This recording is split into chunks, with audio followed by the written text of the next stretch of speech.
Hi എല്ലാവർക്കും നമസ്കാരം. നമ്മുടെ പുതിയൊരു വീഡിയോയിലേക്ക് സ്വാഗതം. അപ്പോൾ നമ്മളിപ്പം ഏകദേശം ഒരു വർഷത്തിന് മുകളിലായി വീഡിയോസ് ഒന്നും ഇടാതെ. അത് ചെറിയ കുറച്ച് വർഷങ്ങൾ കാരണം ചാനലൊന്നും പോയിട്ടുണ്ടായിരുന്നു. ഇപ്പോഴാണ് റിക്കവറായി കിട്ടിയത്. അപ്പോൾ ഇന്ന് നമ്മൾ വന്നിരിക്കുന്നത് വെച്ച് കഴിഞ്ഞാൽ നമ്മുടെ യൂത്ത് ആയിക്കോട്ടെ എല്ലാവരുടെയും മൈൻഡിലുള്ളൊരു പ്ലാനാണ്. അതായത് എന്താണ്, ഹിമാചൽ പ്രദേശ് അല്ലെങ്കിൽ കാശ്മീർ അല്ലെങ്കിൽ മണാലി ആ ഒരു ഏരിയയിലേക്ക് നമ്മുടെ ബൈക്കിൽ പോകാന്നുള്ളത്. അതായത് ഇന്ന് അതിൻ്റെ ടോട്ടൽ എക്സ്പെൻസ് ആണ് പറയാൻ പോകുന്നത്. ഞങ്ങളിപ്പോൾ റീസെന്റ് ആയിട്ട് ഒരു ട്രിപ്പ് കണ്ടക്ട് ചെയ്തിട്ടുണ്ടായിരുന്നു. എൻ്റെ വലിയൊരു ഡ്രീമായിരുന്നു ആ ഒരു റൈഡ് ഞാൻ കംപ്ലീറ്റ് ചെയ്തു. അതായത് ഞാൻ ഈ ഒരു ഫെബ്രുവരി 19 സ്റ്റാർട്ട് ചെയ്ത് ഏകദേശം മാർച്ച് ഒരു 18 ആ ഒരു ടൈം ആയപ്പോഴത്തേന് ഞാൻ നാട്ടിൽ തിരിച്ചെത്തി. അപ്പോൾ ഒരു 1 മന്ത് ടൈം കൊണ്ട് ഞാൻ എൻ്റെ ആ ഒരു ഡ്രീം കംപ്ലീറ്റ് ചെയ്തു. അപ്പോൾ അതിൽ എനിക്ക് വന്ന എക്സ്പെൻസസ്, അതേപോലെ തന്നെ നമുക്കിപ്പോൾ ഒരു 2024 ഇപ്പോൾ കറൻ്റ്ലി നമ്മുടെ ആ ഒരു ഫ്യൂൽ പ്രൈസ് കാര്യങ്ങളൊക്കെ വെച്ചിട്ട് എത്രത്തോളം എക്സ്പെൻസ് ആയി എന്നുള്ളൊരു വീഡിയോ ആണ് ഇപ്പോൾ ഞാൻ ചെയ്യാൻ വേണ്ടി പോകുന്നത്. അപ്പോൾ നമുക്ക് ലേറ്റ് ആക്കുന്നില്ല, നേരെ വീഡിയോയിലേക്ക് പോയേക്കാം. അതിന് വേണ്ടി നമ്മൾ യൂസ് ചെയ്തത്, ഞാൻ എൻ്റെ MT ചേഞ്ച് ചെയ്ത് ഹിമാലയൻ ആക്കിയിട്ടുണ്ടായിരുന്നു. ഈ ഹിമാലയനാണ് നമ്മൾ യൂസ് ചെയ്തത്. ഇത് 2021 മോഡലാണ്. ഓക്കെ, അപ്പോൾ ഈ ഒരു വാഹനം ഇതിൻ്റെ ഒരു മൈലേജ് കാര്യങ്ങളൊക്കെ വെച്ചിട്ടാണ് നമുക്ക് ഈ ഒരു എക്സ്പെൻസ് ആയിരിക്കുന്നത്. നിങ്ങളുടെ കയ്യിലുള്ള വണ്ടി വേറെ കുറച്ചുകൂടെ മൈലേജൊക്കെ ഉള്ള വാഹനമാണെങ്കിൽ നിങ്ങൾക്ക് അത്ര എക്സ്പെൻസസ് ഫ്യൂവലിൻ്റെ കുറയും. അപ്പോൾ ടോട്ടൽ ഞങ്ങൾക്കായ ഒരു ബഡ്ജറ്റ് എന്ന് പറയുന്നത് 60,000 റുപ്പീസാണ്. 60 ആയിട്ടില്ല, 59,840 അങ്ങനെ എന്തോ ഒരു എക്സ്പെൻസ് നമുക്ക് ആയിട്ടുള്ളൂ. ഓക്കെ, അപ്പോൾ അതിലെന്ന് പറയുന്നത് ഫ്യൂവൽ എക്സ്പെൻസ്, വണ്ടിയുടെ service, tyre change, food, travel, എല്ലാ കാര്യങ്ങളും. അതായത് നമ്മളിപ്പം കുറേ സുവനിയർ ഐറ്റംസ് ഒക്കെ വാങ്ങിച്ചിട്ടുണ്ടായിരുന്നു. അത് ഫുഡ് കഴിച്ച് ഫുൾ എക്സ്പെൻസ് ആണ് അതിൽ വന്നിരിക്കുന്നത്.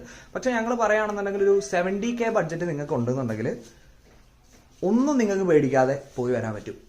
ഓക്കെ, അതായത് ഇപ്പോൾ ഒരു 2 ആൾക്കുള്ള എക്സ്പെൻസ് ആണ് നമ്മൾ പറയുന്നത്. സിംഗിൾ അല്ല, 2 ആൾക്ക് ഒരു വണ്ടിയിൽ പോയി കഴിഞ്ഞാലുള്ള എക്സ്പെൻസ് ആണ് വരുന്നത്. അപ്പോൾ അതിൻ്റെ അകത്ത് എന്ന് പറയുന്നത് നമ്മൾ ഫസ്റ്റ് തന്നെ 60K ബഡ്ജറ്റ് എടുത്തത് അതിനെ സ്പ്ലിറ്റ് ചെയ്തിരുന്നു. സ്പ്ലിറ്റ് ചെയ്തെന്ന് വെച്ച് കഴിഞ്ഞാൽ 30K ഫ്യൂവലിന് വേണ്ടി വെച്ചു. അതായത് ഹിമാലയനാണ്. അപ്പോൾ അതേപോലെ തന്നെ ഇതിൽ ഒരുപാട് വെയിറ്റ് കയറ്റിയിട്ടുണ്ടായിരുന്നു. അതായത് ലഗേജ്, ടോപ്പ് ബോക്സ് ഉണ്ടായിരുന്നു, അതിൻ്റെ മുകളിൽ ബാഗ്, ടെൻറ്റ്.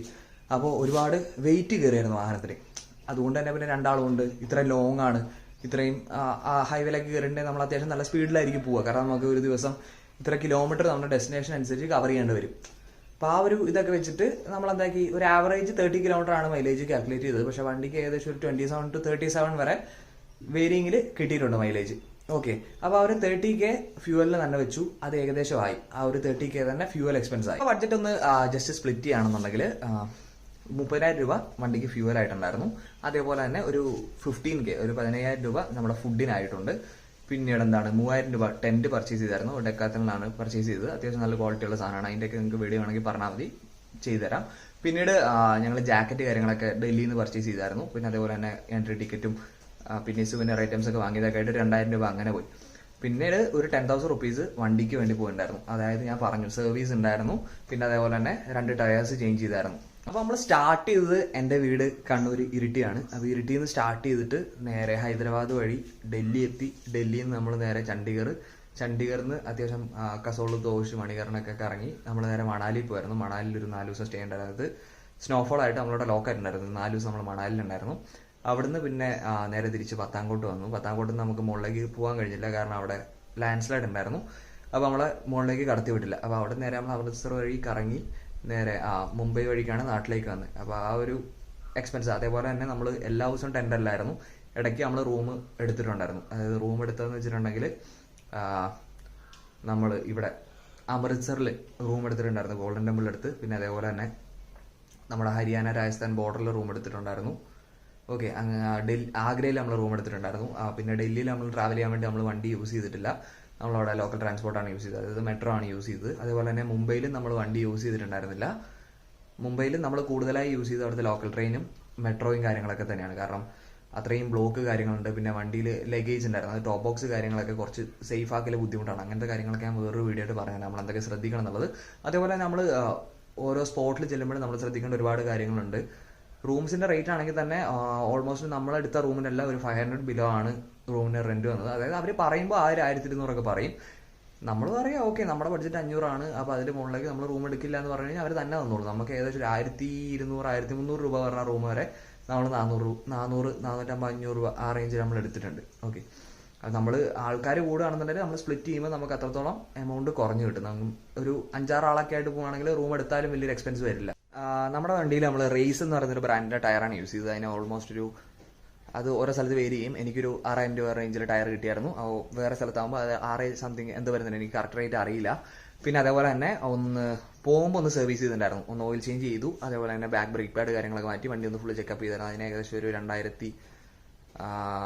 2000 രൂപ ആയിട്ടുണ്ടായിരുന്നു. പിന്നെ ഞങ്ങൾ രാജസ്ഥാനിൽ നിന്ന് ഒന്ന് സർവീസ് ചെയ്തായിരുന്നു. അതൊരു 5000 കിലോമീറ്റർ ആയപ്പോൾ രാജസ്ഥാൻ ജയ്പൂരിൽ നിന്ന് ഒന്ന് സർവീസ് ചെയ്തായിരുന്നു. അതിന് 2300 രൂപ സർവീസ് കോസ്റ്റ് ആയി. അതിൽ ബ്രേക്ക് പാഡ്സ് കാര്യങ്ങളൊക്കെ ചേഞ്ച് വന്നായിരുന്നു. ഓയിൽ ചേഞ്ച് വന്നിട്ടില്ല. ഓയിൽ 10,000 ചേഞ്ച് ചെയ്യേണ്ടത്. നമ്മുടെ റൈഡിംഗ് ഗിയേഴ്സിന്റെ കാര്യങ്ങളൊന്നും ഇതിൽ ഇൻക്ലൂഡഡ് അല്ല. റൈഡിംഗ് ഗിയേഴ്സ് ഞങ്ങൾ വേറെ തന്നെ പർച്ചേസ് ചെയ്യുകയാണ് ചെയ്തത്. അത് ഏകദേശം ഞാൻ റൈഡക്സിന്റെ ഹെൽമെറ്റ് ആയിരുന്നു യൂസ് ചെയ്തിട്ടുണ്ടായിരുന്നത്. അതിന് ഏകദേശം ഒരു 6000 സംതിങ് കോസ്റ്റ് വരുന്നുണ്ട്. പിന്നീട് ജാക്കറ്റ് മോട്ടോവിയറിന്റെ ആണ്, അതിനൊരു 4400 രൂപ ആ ഒരു റേഞ്ച് റേറ്റ് വരുന്നുണ്ട്. പിന്നെ റൈഡിംഗ് പാൻസ് ഒരു 5000 രൂപ അടുത്ത് വന്നിട്ടുണ്ട്. TVSന്റെ റൈഡിംഗ് പാൻ്റാണ് ഞാൻ യൂസ് ചെയ്തത് ലെവൽ 2. പിന്നെ അതേപോലെ തന്നെ ഷൂസും ഞാൻ ഒരു ബൂട്ടാണ് യൂസ് ചെയ്തത്. ഒരു നമ്മുടെ നോർമൽ അത്യാവശ്യം ക്വാളിറ്റി ഉള്ള ഒരു ബൂട്ടാണ്. അതിനൊരു 1500. ഇത്രയും നമ്മുടെ റൈഡിംഗ് ഗിയേഴ്സിന് എക്സ്ട്രാ എക്സ്പെൻസ് വന്നിട്ടുണ്ട്. പിന്നെ ഗ്ലൗസ് കുറേസറിന്റെ ഒരു ഗ്ലൗസ് യൂസ് ചെയ്തിട്ടുണ്ടായിരുന്നു. അതിനും ഏകദേശം ഒരു 1400 രൂപ ആ റേഞ്ച് ആയിട്ടുണ്ടായിരുന്നു. അപ്പോൾ ആ എക്സ്പെൻസ് വേറെയാണ്. നമ്മളിപ്പം പറഞ്ഞ ആ ഒരു 60,000 രൂപ ബഡ്ജറ്റ് എന്ന് പറയുന്നത് വണ്ടി, നമ്മുടെ സ്റ്റേ, ഫുഡ് കാര്യങ്ങളൊക്കെയാണ്. ടെന്റ് നമ്മൾ യൂസ് ചെയ്ത് എവിടെയാണെന്ന് വെച്ചിട്ടുണ്ടെങ്കിൽ പമ്പിലാണ്. ഓക്കെ, നിങ്ങൾക്ക് റൂട്ട് മാപ്പ് അതേപോലെ തന്നെ നിങ്ങൾക്ക് ഏത് പമ്പാണെന്നുള്ള വരെ നമ്മൾ കറക്റ്റ് പറഞ്ഞുതരാം. അപ്പോൾ അങ്ങനത്തെ കാര്യങ്ങളൊക്കെ വേണമെങ്കിൽ നിങ്ങൾ ജസ്റ്റ് ഒന്ന് കമന്റ് ചെയ്താൽ മതി. അപ്പോൾ ഇത്രയാണ് നമ്മുടെ ഒരു ബഡ്ജറ്റിന്റെ കാര്യം. വീഡിയോ അധികം ലെങ്തി ആകുന്നില്ല. ഇത് നിങ്ങൾക്ക് ഇഷ്ടപ്പെട്ടെന്ന് വിചാരിക്കുന്നു. ഇഷ്ടപ്പെട്ട് കഴിഞ്ഞാൽ നിങ്ങൾ ചാനൽ സബ്സ്ക്രൈബ് ചെയ്യാൻ മറക്കാതിരിക്കുക. അതേപോലെ തന്നെ ലൈക്ക് ചെയ്യുക. നിങ്ങളുടെ എന്തെങ്കിലും ഡൗട്ട്സോ കാര്യങ്ങളോ എന്ത് ഹെൽപ്പ് വേണമെന്നുണ്ടെങ്കിൽ കമന്റ് ചെയ്യുക. അപ്പോൾ അത് വീഡിയോസ് ആയിട്ട് ചെയ്തു തരുന്നതായിരിക്കും. സോ അടുത്ത വീഡിയോ ആയിട്ട് കാണുന്നവരെ ബൈ.